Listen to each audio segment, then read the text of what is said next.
Dear student अस्सलाम वालेकुम। मैं हूं सर सलीम और ये है आपका अपना यूट्यूब चैनल। आज जिस टॉपिक को हम डिस्कस कर रहे हैं वो है aldehyde, ketone and carboxylic acid group.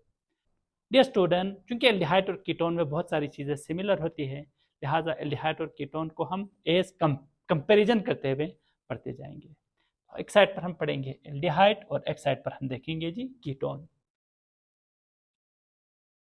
Dear student, aldehyde और कीटोन में बहुत सारी चीज़ें सिमिलर होती है और एल्डिहाइड और कीटोन में कुछ चीज़ों में डिफरेंसेस होता है।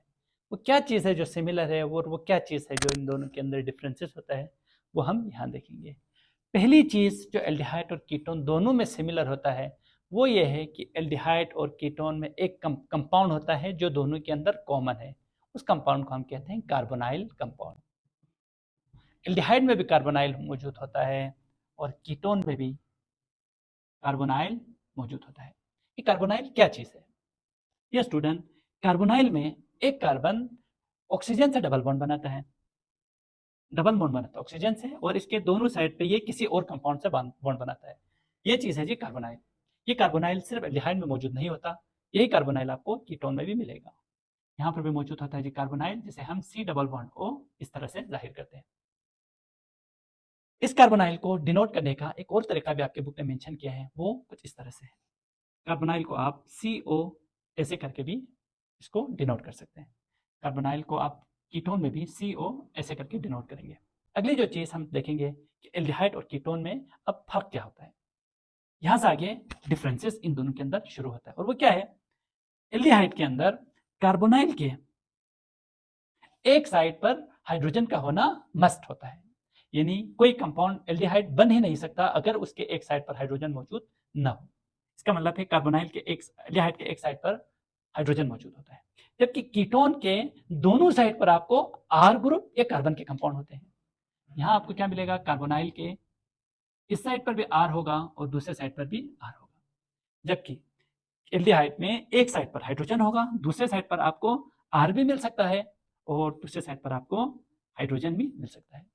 इसका मतलब ये हुआ डियर स्टूडेंट, एल्डिहाइड और कीटोन में ये डिफरेंस है कि एल्डिहाइड में कार्बोनाइल के दोनों साइड पर आर मौजूद होता है, जबकि कीटोन एल्डिहाइड के अंदर, डियर स्टूडेंट, एल्डिहाइड और कीटोन में ये डिफरेंस हुआ कि एल्डिहाइड के अंदर कार्बोनाइल के एक साइड पर हाइड्रोजन का होना मस्ट है। अगर एक साइड पर हाइड्रोजन मौजूद ना हो उसको हम एल्डिहाइड ही नहीं कहेंगे, जबकि अगर आप कीटोन को देखें तो कीटोन में कार्बोनाइल के दोनों साइड पर आर ग्रुप मौजूद होता है। अच्छा, अब हम एक मिसाल के जरिए समझते हैं कि एल्डिहाइड का एक एग्जांपल क्या है। Dear student, H C double bond O अगर इस साइड पर भी मौजूद हो CH3, ये है आपका एल्डिहाइड। जबकि कीटोन के एक एग्जांपल क्या है? CH3 C double bond O CH3, ये है आपको कीटोन। एल्डिहाइड और कीटोन में फर्क ये हुआ कि इसके एक साइड पर हाइड्रोजन मौजूद है, इसके दोनों साइड पर आर ग्रुप या कार्बन के कंपाउंड मौजूद होते हैं। वन बाय वन हम देखते हैं कि एल्डिहाइड और कीटोन की नेमिंग कैसे होती है। डियर स्टूडेंट, अगर आप एल्डिहाइड को देखें तो एल्डिहाइड के अंदर आईपैक नेमिंग देने के लिए सबसे पहले आप देखेंगे कि इस कंपाउंड के अंदर कार्बन की तादाद कितनी है। अगर आप इस कंपाउंड को देखें तो इस कंपाउंड में कार्बन की तादाद 2 है। एक कंपाउंड है, इस कंपाउंड में CH3। अगर आप इसकी नेमिंग करनी हो तो इस कंपाउंड के अंदर चूंकि कार्बन की तादाद 2 है तो इस 2 को कहते हैं ईथ, तो आप लिखोगे इथेन। अगर 2 कार्बन हो तो उसको इथेन कहते हैं, लेकिन जब आप इसकी नेमिंग करेंगे तो आप इथेन के आखिरी ई को नहीं लिखेंगे, बल्कि आखिरी ई के जगह पे क्या लिखेंगे? चूंकि एल्डिहाइड का ग्रुप है, एल्डिहाइड में चूंकि Al मौजूद है, लिहाजा आप इथेन के बाद आखिरी ई को काटकर उसकी जगह पे Al लिखेंगे। इसका मतलब है ये कंपाउंड हुआ इथेनॉल। क्योंकि कार्बन 1 मौजूद है तो हमने इथेन लिखा, ई को मिटाया, और चूंकि एल्डिहाइड ग्रुप है लिहाजा हमने एल लिखा, इसका नाम हुआ इथेनॉल। एक और कंपाउंड साथ में बनाते हैं, यहाँ पर मौजूद है जी एक और compound C double bond O, इस साइड पर भी मौजूद है H। क्योंकि कार्बोनाइल के एक साइड पर हाइड्रोजन मौजूद है लिहाजा ये भी कंपाउंड है एल्डिहाइड। अब इसकी नेमिंग करेंगे। नेमिंग करने का तरीका जैसे कि मैंने अभी आपको बताया कि नेमिंग के लिए आप पहले देखेंगे कार्बन की तादाद कितनी है। कार्बन की तादाद 1 है तो ये हुआ मीथेन, मीथेन। लेकिन अभी आपको मैंने समझाया था कि मीथेन के ई को मिटाएंगे, और ई को मिटा के चूंकि एल्डिहाइड का ग्रुप है लिहाजा आप इसके साथ ए लिखेंगे, लिहाजा ये क्या हुआ? मिथेनॉल। ये स्टूडेंट, एक और एग्जांपल हम देखते हैं, सी डबल बॉन्ड ओ CH2 CH3, और इसके साथ मौजूद है हाइड्रोजन। अगर आप इस कंपाउंड को देखें तो इस कंपाउंड में कार्बन की तादाद 1 2 3 है। 3 कार्बन को प्रोपेन कहते हैं, तो वापस नाम होगा प्रोपेन। आप जानते हैं कि ई को मिटाएंगे तो ई को मिटा दिया, ई की जगह पे क्या लिखा आपने, एल्डिहाइड का ग्रुप है तो आपने ए लिखा। ये हुआ जी प्रोपेनॉल। आपके लिए टास्क ये है कि आप ब्यूटेनॉल बनाएं। अगर आपको समझ में आ गया हो तो आप मुझे कमेंट सेक्शन में प्लीज़ ज़रूर बता दीजिएगा कि हमने ये बना लिया है। अब हम देखते हैं कि कीटोन की नेमिंग कैसे होती है। डियर स्टूडेंट, एक कीटोन लेते हैं, सबसे सिंपलेस्ट कीटोन वो है जी C डबल बॉन्ड O। इस साइड पर भी CH3 है और यहाँ पर भी CH3 मौजूद है। अब हम यहाँ पर भी पहले की तरह देखेंगे कि इसमें कार्बन की तादाद कितनी है। यहाँ आप देखें तो कार्बन 1 2 3 तीन कार्बन मौजूद है, तो 3 कार्बन की वजह से मीट ईथ प्रोप, ये होगा प्रोपेन।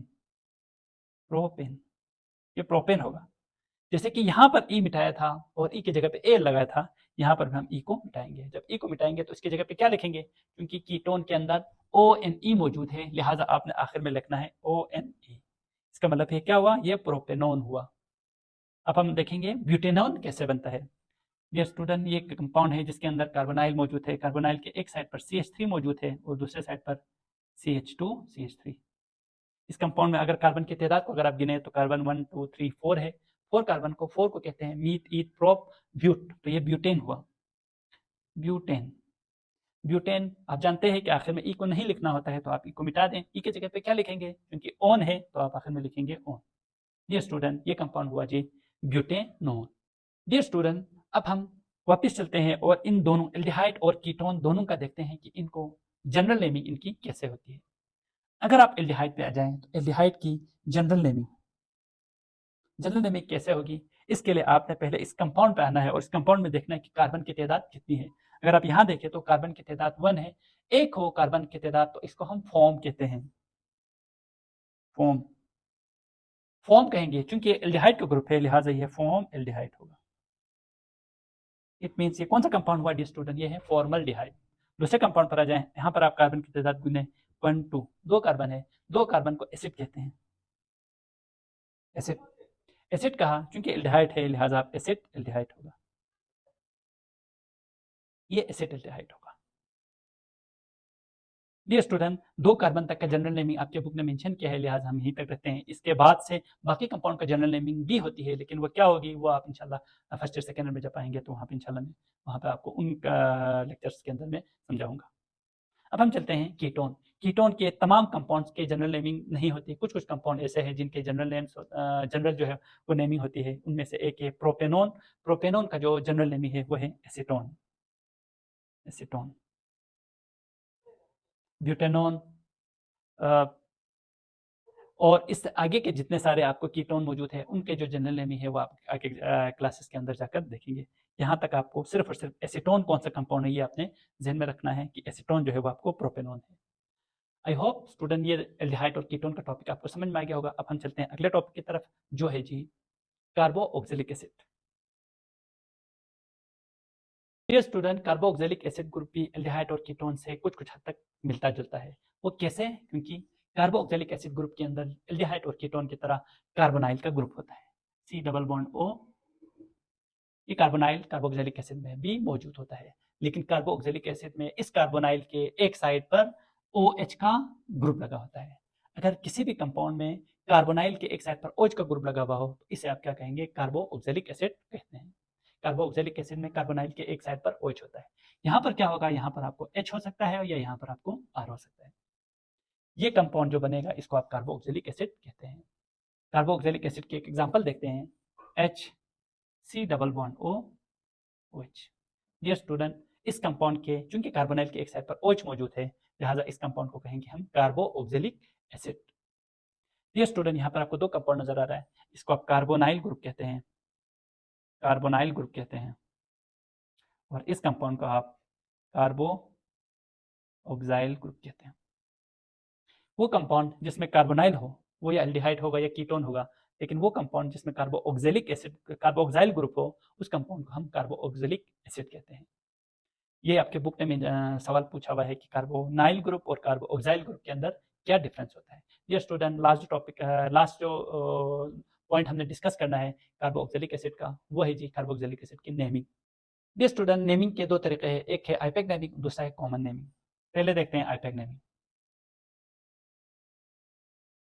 आईपैक नेमिंग के लिए हम कुछ कंपाउंड लेते हैं। फर्ज करें हमारे पास मौजूद है जी सी डबल बॉन्ड ओ, इस साइड पर ओ एच है, यहाँ पर मौजूद है हाइड्रोजन। ये कार्बोक्सिलिक एसिड ग्रुप है, क्योंकि इसके अंदर ये आपको कार्बोक्सिल ग्रुप मौजूद है। कार्बोक्सिल ग्रुप की मौजूदगी की वजह से ये आपको कार्बोक्सिलिक एसिड है। अब इसका नेम क्या होगा? क्योंकि इसके अंदर एक कार्बन मौजूद है, एक कार्बन मौजूद होने की वजह से ये होगा मीथेन। मीथेन। लेकिन जैसे इससे पहले वाले ग्रुप्स के अंदर हमने ई को मिटाया था, यहाँ पर भी हम ई को मिटाएंगे। और ई को मिटाने के बाद चूंकि ये कार्बोक्सिलिक एसिड है, लिहाजा ये मिथेनोइक एसिड कहते हैं हम इसको, मिथेनोइक एसिड। ये मिथेनोइक एसिड, यहाँ पर हम जो चीज़ एक्स्ट्रा लगाएंगे वो है जी ओइक एसिड, क्योंकि एक कार्बन है लिहाजा ये मिथेनोइक एसिड। अगर ये यहाँ दो कार्बन मौजूद हो, for example C double bond O O H, यहाँ पर भी आपको हो सी एच थ्री। अब इसके अंदर अगर आप कार्बन गिने तो 1 2 दो कार्बन है, तो दो कार्बन को इथेन कहते हैं, इथेन कहते हैं। अब आपने ई को मिटाना है, ई को मिटाएंगे तो क्या लिखेंगे हम? ओइक एसिड, ये होगा इथेनोइक एसिड। इसी तरह आप कार्बन की तादाद को बढ़ाते हुए जा सकते हैं और इसी तरह नेमिंग होती जाएगी। एक और कंपाउंड देखते हैं अब।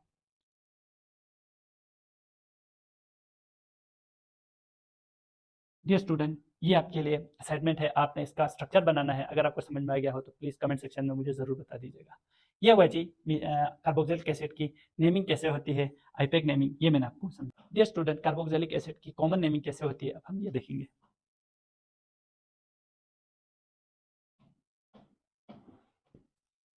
अगर आप इस कंपाउंड को देखिए तो इस कंपाउंड में सिर्फ एक ऑक्सीजन, एक कार्बन मौजूद है। एक कार्बन को मैंने आपको कहा था, एक कार्बन को कहते हैं फोम।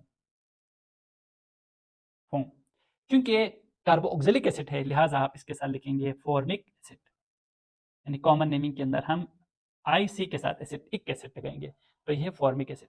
इस कंपाउंड के अंदर आपको कार्बन की तादाद दो है, दो को मैंने अभी आपको कहा था, दो कार्बन अगर हो तो उसको कहते हैं एसिड, तो ये हुआ जी एसिड। आखिर में हमने लगाना आई सी एसिड, तो ये हुआ जी आपको एसिटिक एसिड। इसी तरह से जब कंपाउंड में कार्बन की तादाद बढ़ेगी तो कॉमन नेमिंग कैसे होती है, ये आपके कोर्स में मेंशन नहीं है, लिहाजा हम इसको जो है ना अगली क्लासेस में जाकर इंशाल्लाह वहाँ स्टडी करेंगे। डियर स्टूडेंट, ये था जी कार्बोक्सिलिक एसिड, एल्डिहाइड और कीटोन के जो फंक्शनल ग्रुप है उसके बारे में एक छोटा सा लेक्चर। आई होप कि आपको लेक्चर आपको समझ में आ गया होगा। अगर आपको ये लेक्चर समझ में आ गया हो और आपको अच्छी लगी हो तो बराए मेहरबानी इसे अपने दोस्तों में ज़रूर शेयर कीजिएगा, ताकि आपके दोस्त अहबाब भी इस लेक्चर से फ़ायदा उठा सके। Thank you so much. अल्लाह हाफिज़।